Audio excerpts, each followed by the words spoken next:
Et salut à tous, c'est Zenkuro, bienvenue sur la chaîne YouTube d'hobbyforever.fr pour la 6ème vidéo arrivage de l'année, avec aujourd'hui une figurine, des pinces coupantes et un petit peu de musique.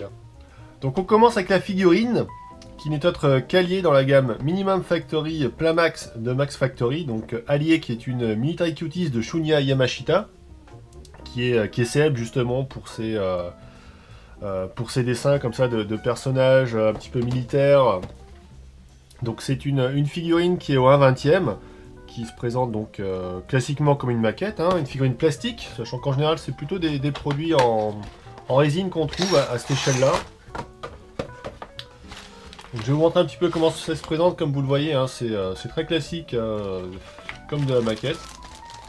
Donc avec des grosses grappes où il n'y a pas grand chose dessus, c'est ça qui est rigolo.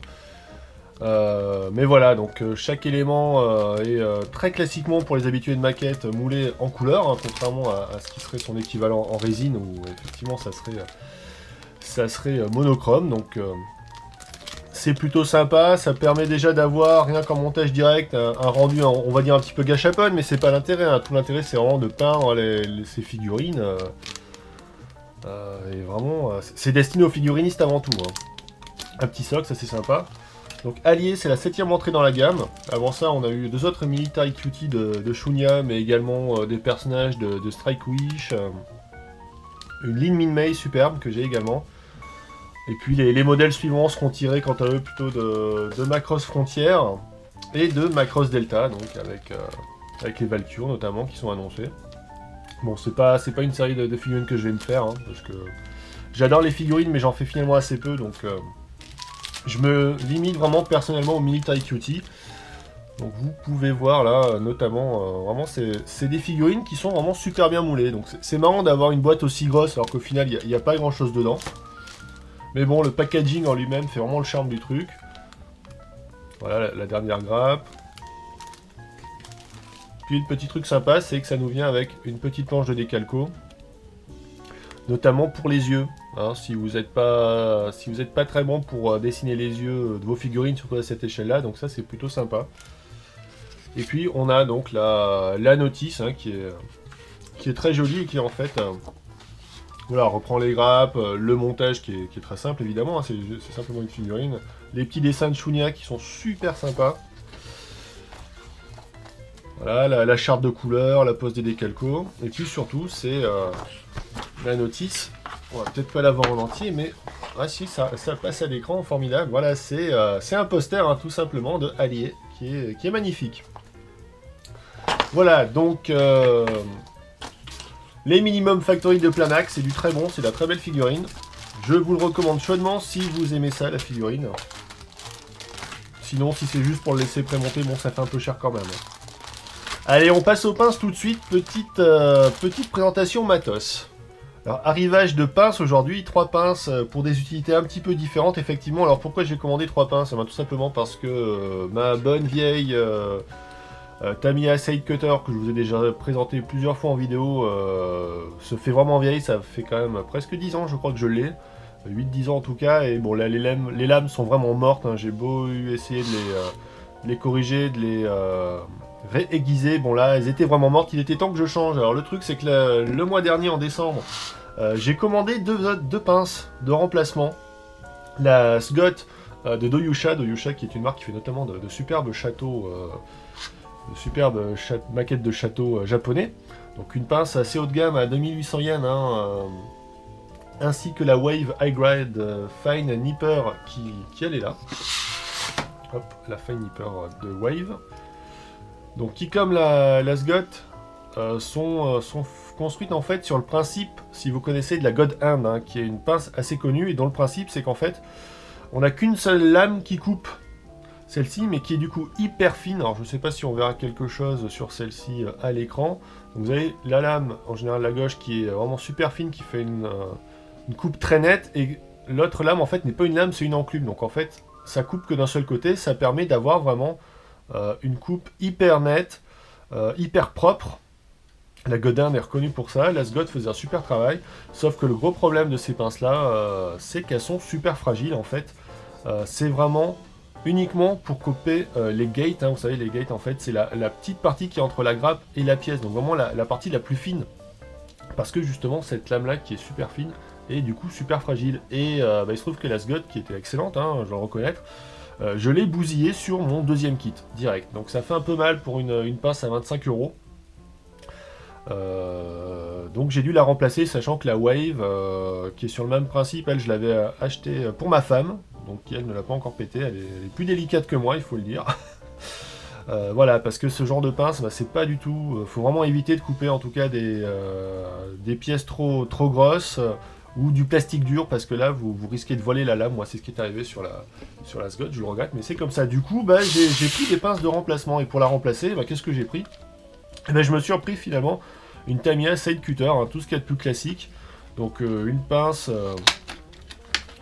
que vous connaissez bien maintenant, qui coupe classiquement des deux côtés, donc une coupe un petit peu moins nette que les précédentes pinces dont je vous ai parlé, mais qui fait de l'excellent travail. En appui de ça, je me suis pris la Redman 3, qui est une pince plus costaud cette fois-ci, hein.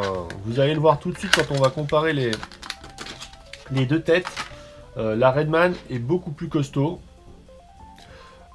tout simplement parce que la Tamiya, là aussi, c'est plus pour les gates, vraiment pour les coupes fines, alors que la Redman, c'est vraiment du tout-terrain, hein. C'est fait pour le plastique déjà plus épais. Vous pouvez même couper des tiges de laiton, je crois, jusqu'à 1,8 mm, donc vous pouvez couper du métal fin avec, il n'y a aucun problème, ça va pas sourciller, alors que la Tamiya, surtout, faut éviter de couper du métal avec, parce que vous allez abîmer la lame. Donc en fait, l'idée, c'était d'avoir la Redman, justement, pour pouvoir couper quand j'ai besoin de couper des gros morceaux de grappe, dégrapper la pince, on verra ça tout à l'heure, et puis la Tamiya à côté pour le travail plus fin, ce qui me permet d'éviter de démousser rapidement la lame de la Tamiya.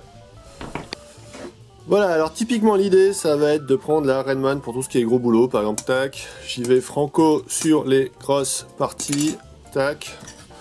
Voilà, donc vous voyez que la Redman, ça y va franco. C'est pas forcément la coupe la plus nette qui soit, mais c'est vraiment pour le gros œuvre. Et donc, à côté de ça, je vais récupérer ma petite pince classique Tamiya Side Cutter pour venir finir le travail proprement à ras de la pièce. Tac. Vous voyez, c'est quand même, ça reste quand même très propre, hein, même si c'est pas du niveau des pinces que je vous ai montré tout à l'heure. D'ailleurs, je vais vous montrer rapidement ce que nous donne la petite Wave High Grade. Voilà, donc je vais revenir comme un boucher avec ma Redman 3. Vous voyez, alors, du coup là je peux y aller vraiment franco, la pince elle bouge pas. Je reviens maintenant avec la pince Wave High Grade. Vous voyez qu'elle a vraiment une tête beaucoup plus fine, hein, que les deux autres. Alors, ça permet vraiment de couper très finement les gates. Donc les gates, c'est ça, hein, c'est vraiment la partie la plus fine au ras de la pièce. Donc la Sgod a vraiment une coupe mais magnifique. La Wave un peu en dessous, c'est une bonne pince. Bon, elle est par rapport à ce type de pince, c'est pas ce qui se fait de mieux, mais pour une pince de ce prix-là, la Wave elle a 1800 yens, c'est du niveau de la Tamiya. Mais du coup, je préfère quand même la Tamiya parce que c'est une pince qui est plus costaud. Les lames sont moins fragiles. Voilà, et puis à côté de ça, on a le mastodonte Redman, qui est carrément hyper costaud, qui craint rien. Donc ça, c'est agréable. Et à côté de ça, je me suis pris une pince spéciale de Wave, là, encore, pour couper les tiges de métal. Vous le voyez là sur l'image, c'est tout simplement pour couper les tiges de métal jusqu'à 2 mm. Donc je vais vous montrer un petit peu ça de plus près, rapido. Notre pince Wave High Grade Metal Wire, donc spécialement pour les... Hop, on démoule là, on ouvre là, hop, spécialement pour couper les tiges, hein, typiquement en métal, là c'est du 2 mm, normalement ça va couper ça, tac, hop, voilà. J'espère qu'on va voir, mais alors vraiment, la coupe est super nette. Alors je suis content, j'essaie de faire le point, mais alors le truc est... Il veut pas me faire le point là-dessus, c'est trop petit. Mais alors je vous le dis, la coupe est vraiment super nette. C'est excellent. Honnêtement, je m'attendais pas à une coupe aussi nette. Les tiges comme ça, c'est utilisé par exemple pour faire du pinning sur les figurines en résine. Et c'est vrai que c'est chiant à couper parce que n'utilisez surtout pas une pince plastique pour couper. Si vous y allez avec la Tamiya, vous êtes sûr qu'elle est morte. Hein. Là, il n'y a aucun problème.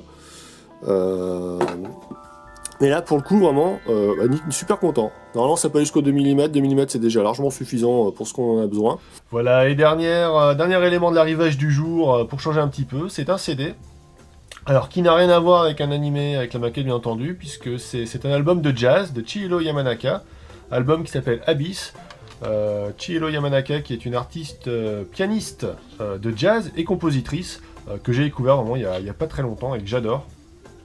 C'est vraiment une excellente musique. Je suis fan de jazz, j'ai découvert cet artiste vraiment, je vous le dis, il y a quelques jours, et j'ai complètement craqué. Et d'ailleurs, si YouTube ne me censure pas, c'est un morceau d'elle, de cet album d'ailleurs, que vous écoutez en fond de la vidéo. Donc voilà, c'était la 6e vidéo arrivage d'hobbyforever.fr. J'espère que ça vous a plu. Je vous dis à très bientôt pour une prochaine vidéo. J'ai encore plein de choses qui doivent arriver. J'ai encore des tutos à terminer. J'ai des reviews à faire. Vous avez peut-être d'ailleurs reconnu le kit que j'étais en train de découper tout à l'heure. Donc je vous dis à très bientôt. C'était Zankuro. Bye bye.